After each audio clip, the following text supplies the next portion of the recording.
Hey guys, Angry Monkey here. And Jackson Farrell from Hot Pile of Garbage. And Ace went crazy. And Lotus is hostage. We're in pursuit.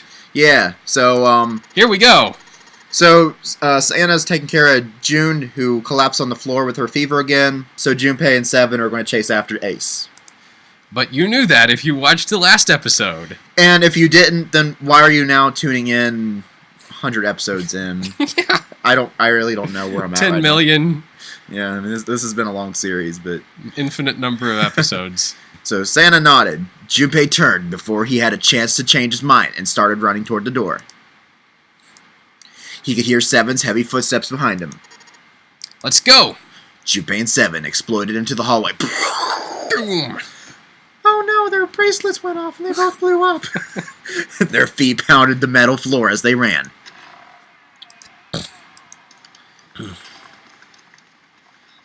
Okay, so Here we go. They're walking and going past the central staircase and... Got to save Lotus. How are we going to pull it off? I don't know. Well, Yes, I you know. do. I know. But... Don't lie. Oh. Kind of wondering if I should take over for Seven during this part, because... Maybe so. It's right now, it's just Junpei and Seven and narrator. Yeah, you want a 7? I'll do Seven. Okay. Pants. Pants. Junpei and Seven had arrived at the church, exhausted and out of breath. As their lungs struggled to catch their breath, their eyes frantically scanned the room. No sign of Ace or Lotus. You think they already went through? He reached up to wipe a palm full of sweat from his brow. Maybe. Even as he spoke, Junpei was already on his way to the larger of the number 9 doors. He looked at the red. The display panel read vacant. He spun around and headed toward the smaller door. The red would tell him if Ace and Lotus had already moved into another room. Engaged. It's occupied. I don't think they'd make a good couple. Lotus and Ace. Especially, Oh, that's why he took her to the church! He's going to force her to marry him! He's engaged already! He's a creepy old man! You better marry me, or I'm gonna shoot. Okay! So that means that Ace and Lotus went through here. Yeah, it seems like it. Junpei and Seven stepped away from the door. They retreated to the center of the room and began to talk. What do we do now? Yeah, what should we do? Well, the big door is still vacant, but...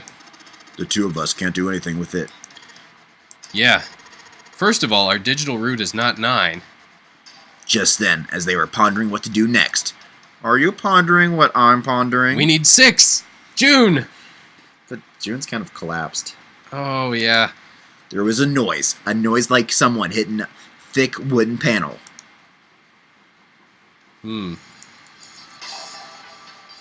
Junpei looked up, surprised. Oh, I was hoping for the pounding to be heard. Seven followed suit, his eyes jumping around the room, looking for the source of the sound. It wasn't long before they found the altar. Or more precisely, what was on it. Okay, well. Back down. Yeah. The coffin. Yeah. Let's open it. How? By force. I don't think that's gonna happen. Well, you never know till you try, right? The only necessity for success is the willingness to suffer 1,000 failures. Who said that? I forget. Okay. Anyway, we gotta try.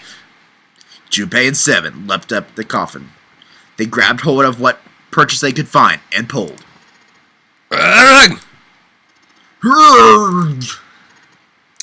Dang it. See, didn't I tell you? You could just pull it open. Why would it have something like that? Seven pointed at a keypad on the side of the coffin. Right, so unless I put in the right passcode, it's not gonna open. Passcode. The noise hadn't stopped. In fact, as it continued, it only gotten louder and more forceful. What were they supposed to do, Junpei wondered. Was there some sort of clue somewhere? I bet Snake's locked in there. Don't worry, Snake, we'll get you out.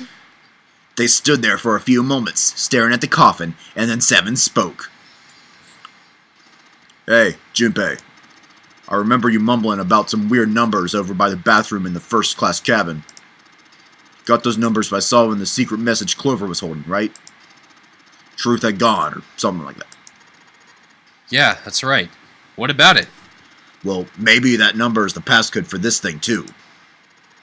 Come on, that's impossible. Those numbers were the code to unlock that safe. Yeah, but the person who set up that safe in the coffin is the same person, right? Zero set up both of these. Yeah, probably. Well, then they might have set the same passcode for both of them. That's ridiculous.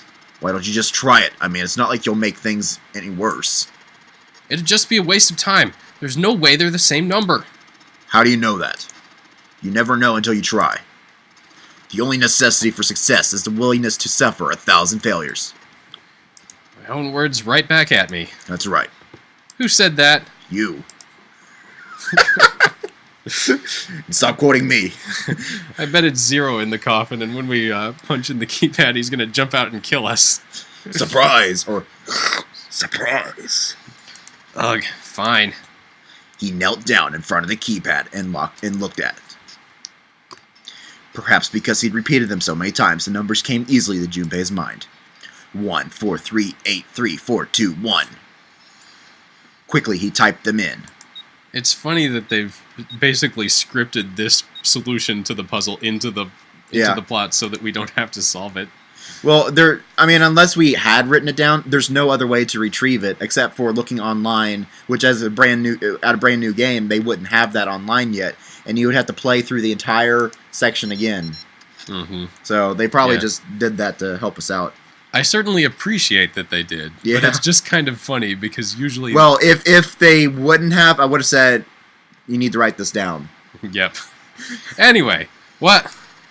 You've got to be kidding me. There was a click. And with a heavy clunk, the lid of the coffin slid off onto the floor. I just realized if it's Snake in there, he's not going to have his clothes. He's going to be naked Snake. Someone sat up from inside. I called it! Can I? Who's going to do Snake here? Because I've already got 7, but paper, rock, scissors for it. Okay. On 3. 1, 2, 3. Oh, okay. 1, 2, 3. Not 1, 2, 3. Shoot. Well, 1, 2, 3. Shoot. Okay. 1, 2, 3. Shoot. 1, 2, 3. Shoot. 1, 2, 3. Shoot. Ah, I got. That's 2 out of 3. Okay. 1, 2, 3. Shoot. Boom. Okay. There we go. Can I trade you though? I have 7 for Snake. Sure. Yeah. Okay. I have more enjoyment out of Snake's voice than Seven's voice. Well, so do I, which is why I wanted it. But he's all yours. There's a reason for that. There's going to be I guess it's kind of a spoiler. There's going to be a lot of dialogue coming up between Ace and Snake, and so. All right. Oh, gotcha. Okay. Oh, those voices. Junpei and Seven, unless I'm mistaken. Where are the others? Are they elsewhere? Of course, there was no reason Snake would have known anything about where anyone else would be. Junpei and Seven looked at one another. There was a great deal he needed to know, but...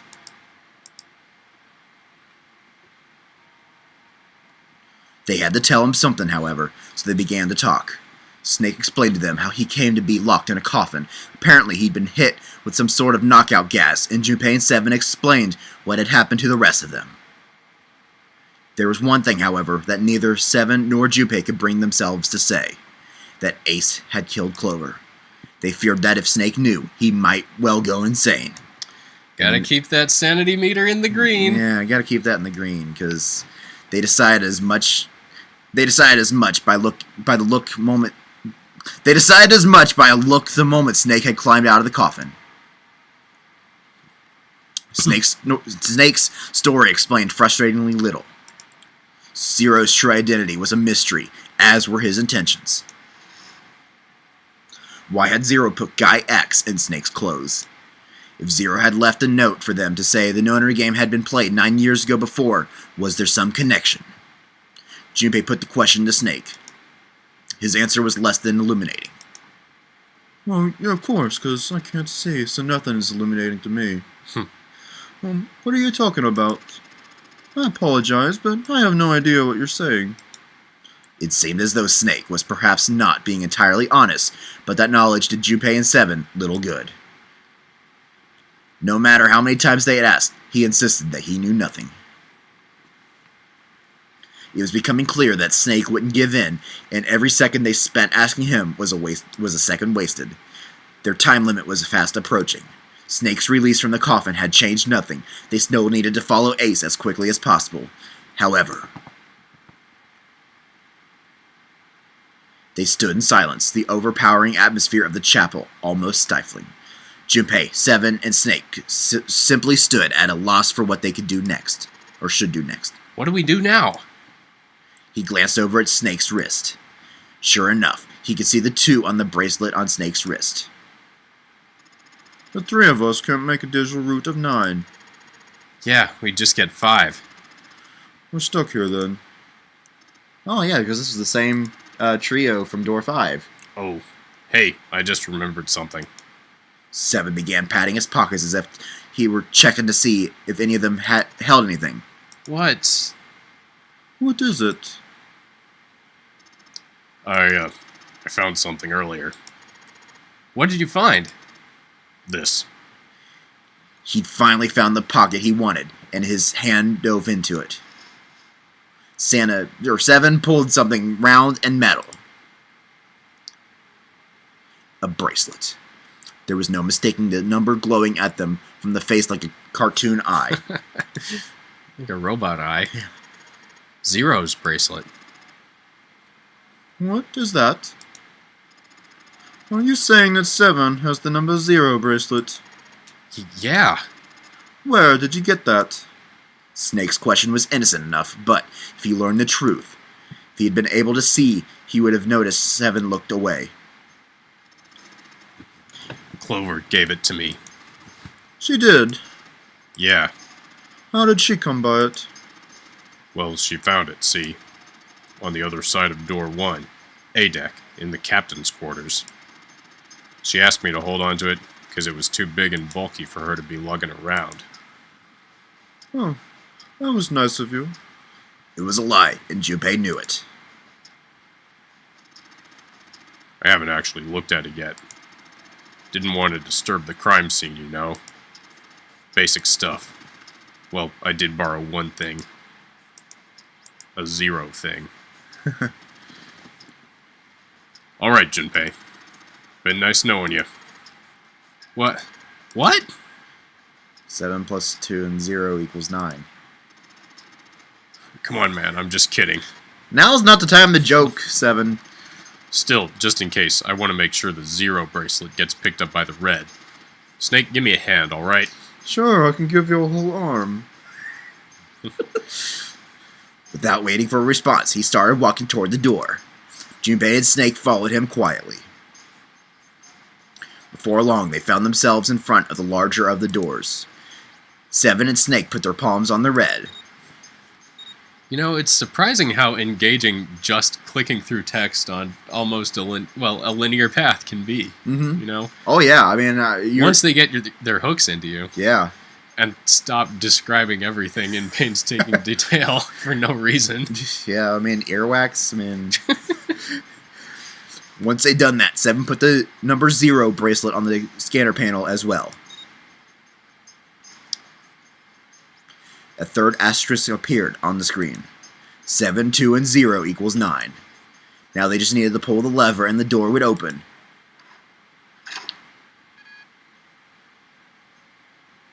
Error. Huh? Why isn't it opening? Well, the third asterisk lit up, so must have registered the 0 bracelet.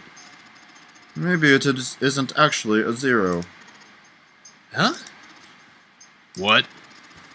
That bracelet may not actually produce the number 0 when scanned. That is what I'm saying. Hmm. Hmm. Why don't we try a few different combinations? Oh, you mean like, Hmm. Hmm. Hmm. Hmm. Hmm. Hmm. Hmm. Perhaps we can determine what number that bracelet actually contains. Junpei nodded. They decided to use the following combination. Let's see. If that didn't work, then let's try all four.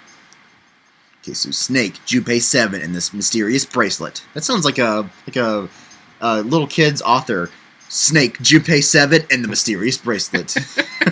Just imagine reading the picture book of this. Yeah. And that would just happen to be the next one in the series is Snake, Junpei and 7, and the mysterious bracelet. Yeah. Oh, don't read that to your kids. Yeah, this is not a kid-friendly story. Okay, so if that combination worked, then the mysterious bracelet would have been 4. Oh, how far we've come since our remarks about 6-year-old vampires. I forgot about that. What a journey it's been. The door didn't open. The mysterious bracelet's number wasn't 4. Junpei continued. They decided to use the following. How about the same one? Try it again? Oh, time is of the essence. We only have 1 in-game hour, Yeah. which translates to as long as we need. Yeah. So if that combination worked, then the bracelet's number was 6. They scanned in their bracelets. Oh, it's gonna be the first one. Of course. Well, and I eat my words. So, apparently it opened. So, do we want to call an episode here? Yes, let's. Okay, so we're going to call an episode here, and we'll catch you guys in the next episode, and see what's going to happen next. Yeah. So, Bye for now, y'all. Goodbye.